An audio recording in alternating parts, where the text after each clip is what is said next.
So we're going to start chapter 1.3, which is solving x squared plus bx plus c equals 0 by factoring. So you saw some factoring on your summer assignment, and you should have seen it in Algebra 1 as well towards the end. But we're going to do a bit of a refresher, and then we're going to expand on it a little bit. So first of all, let's get some vocab out of the way. So a monomial is an expression that is either a number, a variable, or the product of a number and one or more variables. So some examples of this would be something like ax, you could say 2r, you could say 3x squared, it could be a bigger number like 1000, d to the fourth. So just notice it's some kind of product, so some multiplication, but the key part here is that it's one thing. So there's only one thing here, one thing there, one thing there, one thing there. Monomial means one. The next one, a binomial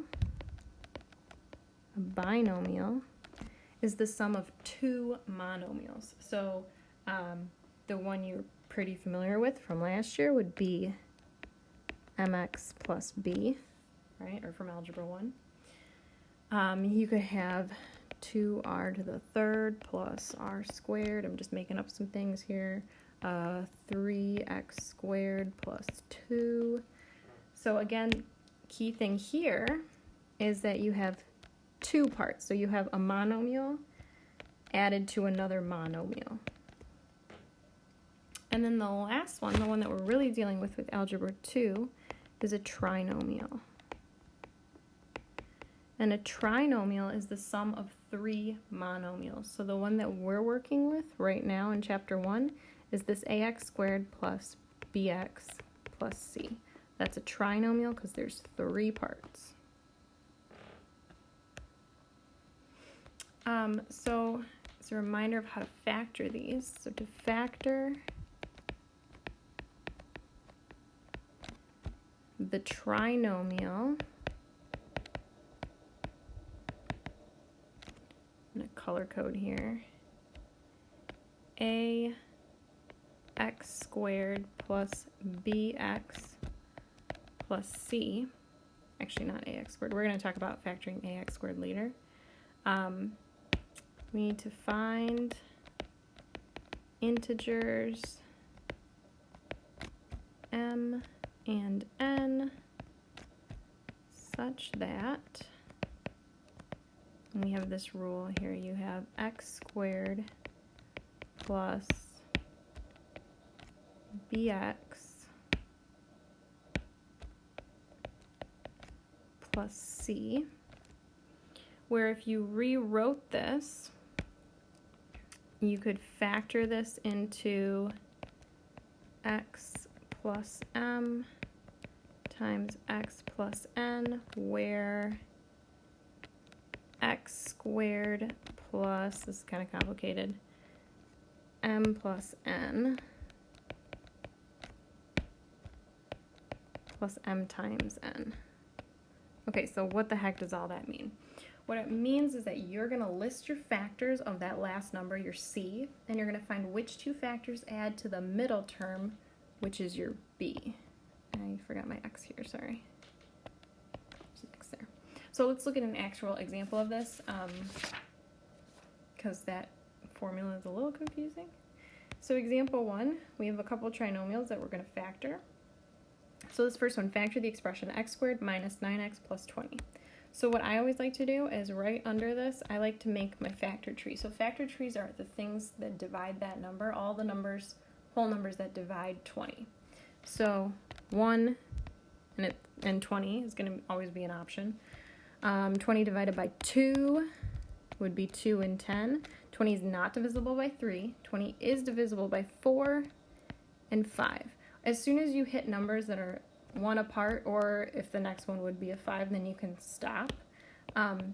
Except that, remember when we are dealing with a positive 20, we also have the negative. So negative 1 times negative 20 is positive 20. Negative 2 times negative 10 is positive 20. And negative 4 times negative 5 is positive 20. So you always have double the factors that you think. So once you have these listed, these all multiply to 20. I just add all these up, and I'm going to find which one adds to negative 9.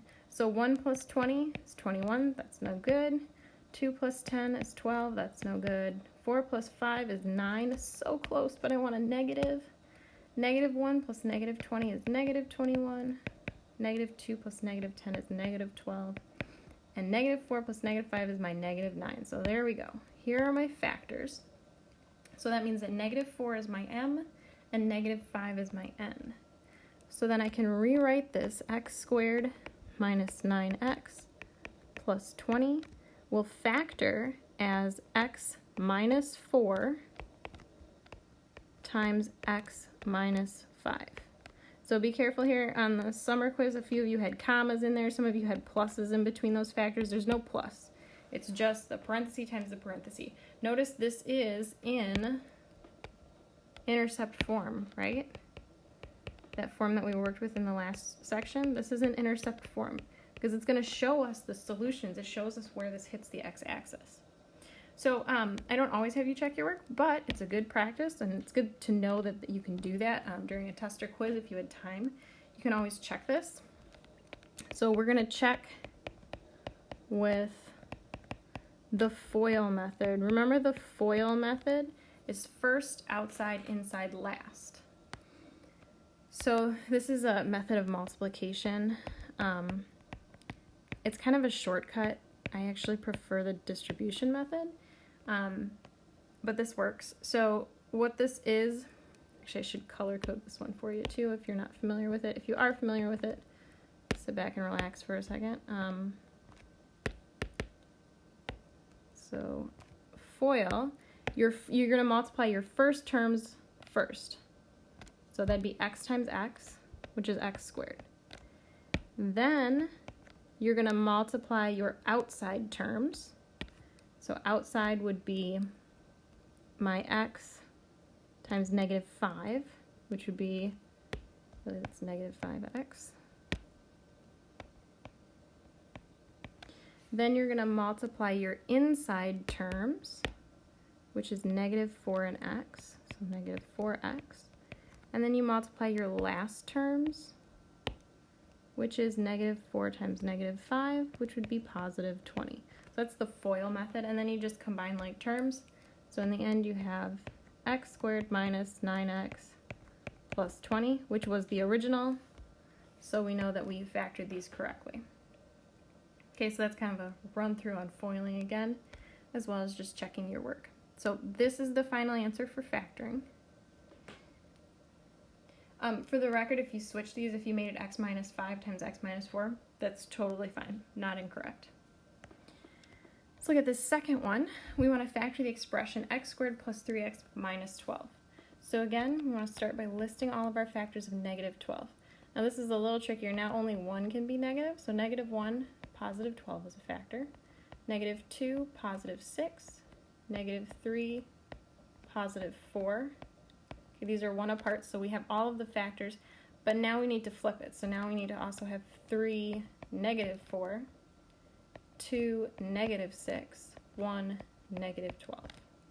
Okay, those are all the factors of 12, negative 12.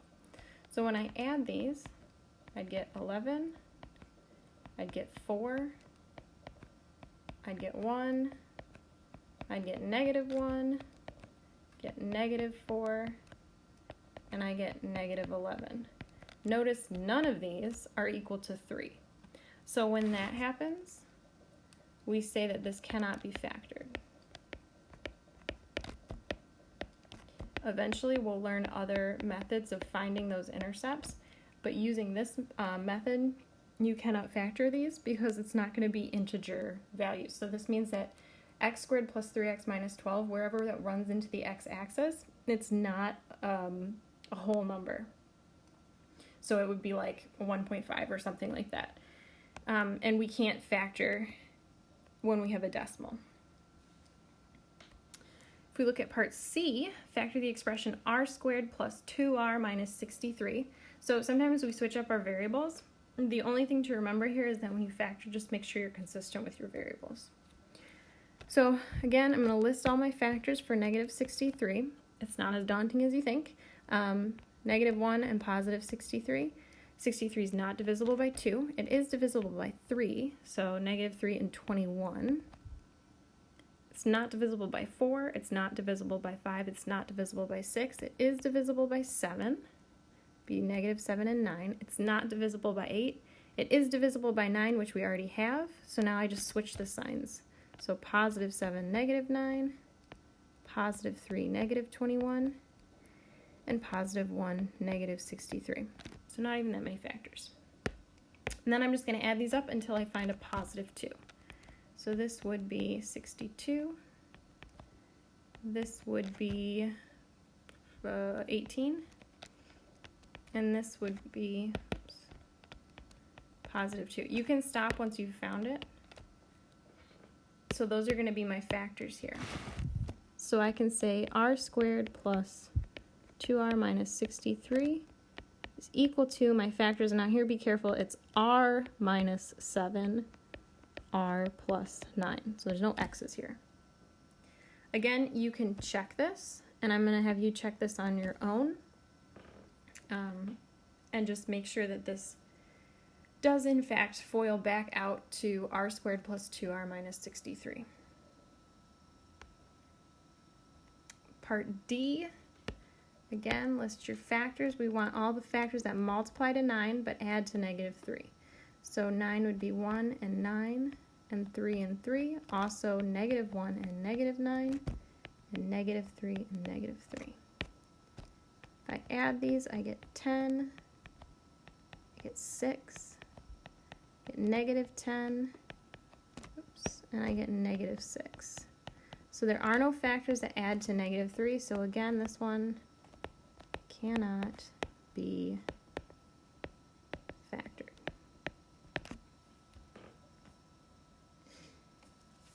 Okay, so that's kind of the rundown of factoring. Notice for all of these, there's no a term. Your a is 1. So that's why we can factor using this method very easily. We do have some special products, so there are different forms that we can just memorize what they look like. And then they easily factor always in kind of the same pattern. So there's 2 different ones. Technically there's 3 different ones, but one of them basically is the same. So our first one, we call this the difference.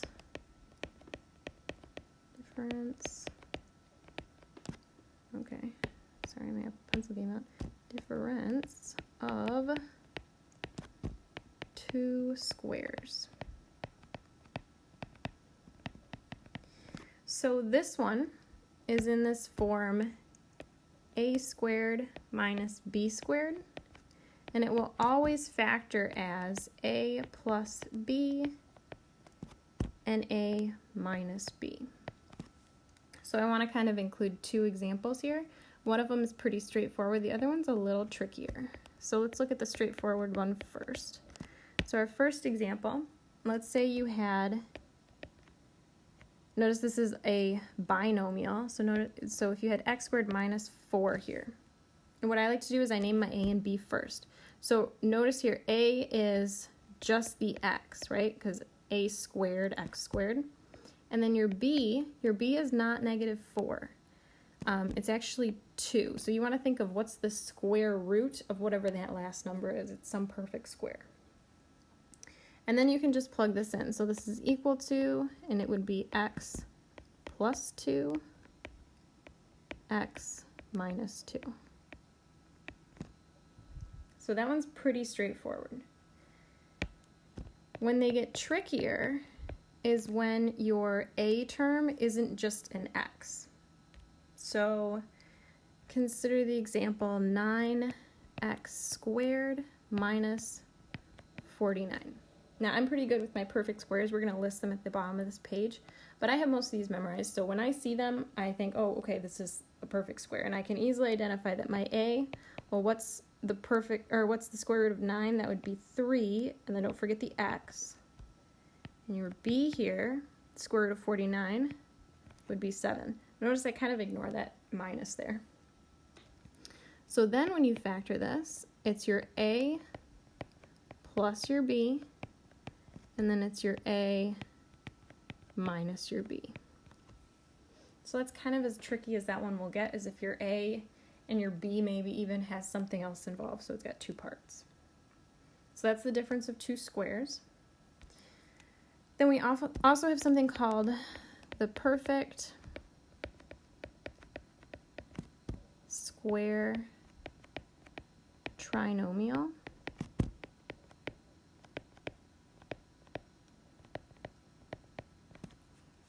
So the perfect square trinomial, there's two different forms for this one. The first one is going to be in the form a squared plus 2ab plus b squared. So when you're looking for this form, what you want to look for is you want to look for a perfect square at the beginning and a perfect square at the end. And then most likely the middle term will be this 2 times your a and b. So let's look at an example of this. So one might be where your a is just an x, so x squared plus 6x plus 9. So in my head I see, okay, my first term is a square, my last term is a square.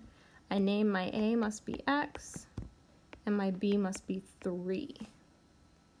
So then this always factors really nicely. It's kind of funny because this is a trinomial and it factors cleaner than that binomial up top. This one factors as a plus b squared. So that means this x squared plus 6x plus 9 is going to factor to be x plus 3 squared. And we'll do some checks of that in our example in a second. The second perfect square trinomial is almost the same, except instead of a squared plus 2ab, it's going to be a squared minus 2ab plus b squared. And the only difference here with how this factors is that it's going to factor as a minus b squared.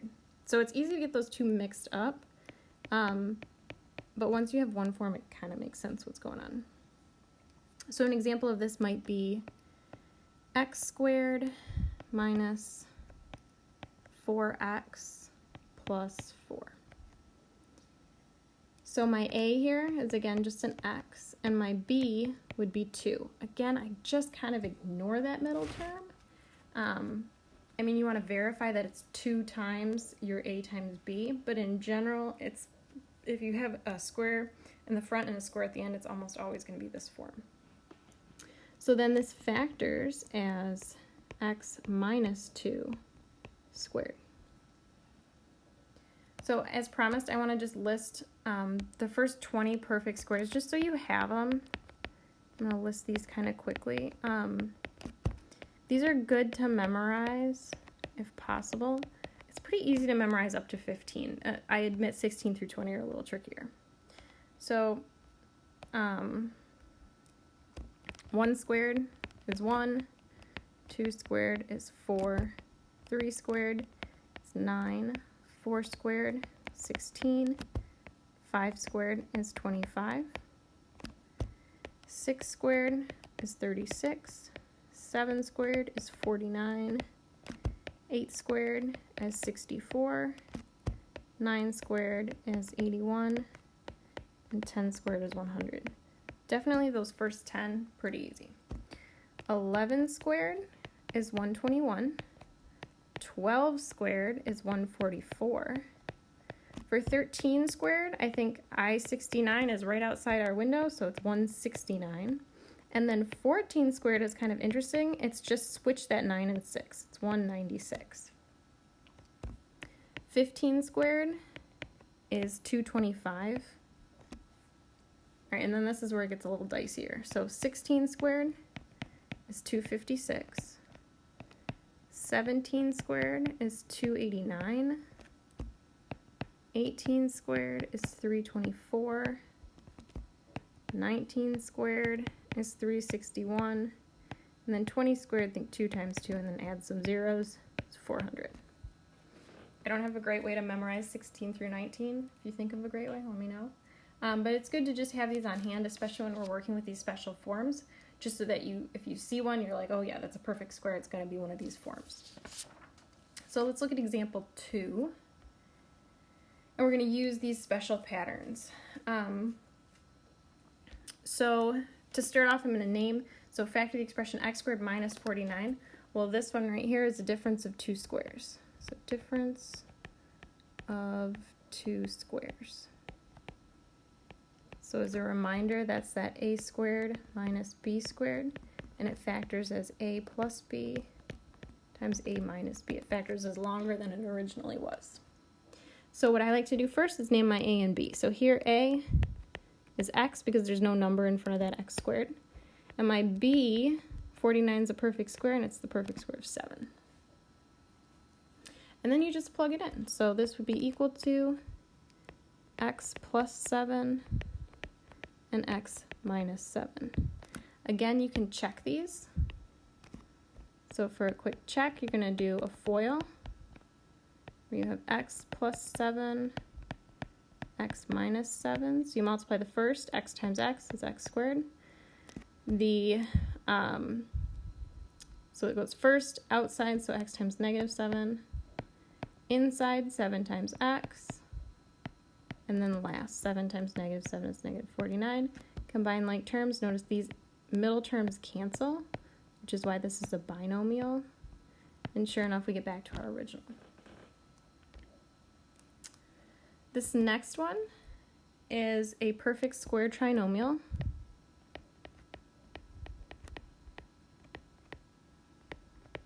And this is the one that has all pluses.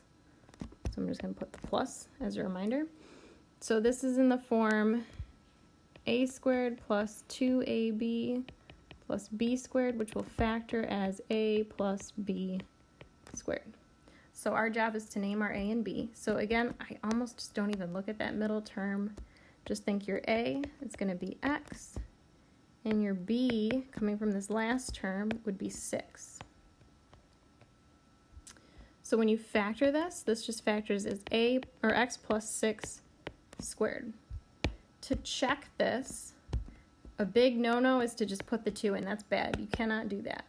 You have to expand. Remember, a square means you multiply something by itself twice.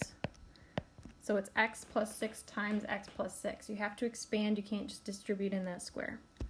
And then if you FOIL, you'd have x squared plus 6x plus 6x. That's where that 2ab comes from, plus 36. Combine like terms, and you have x squared plus 12x plus 36, which is our original. The last one is also a perfect square trinomial, but this time it's a negative perfect square trinomial.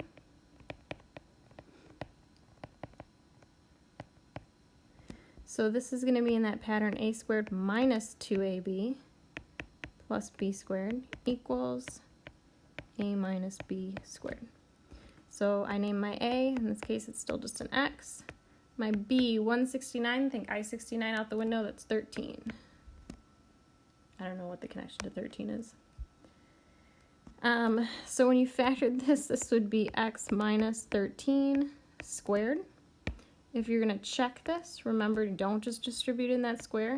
You have to expand it and then multiply.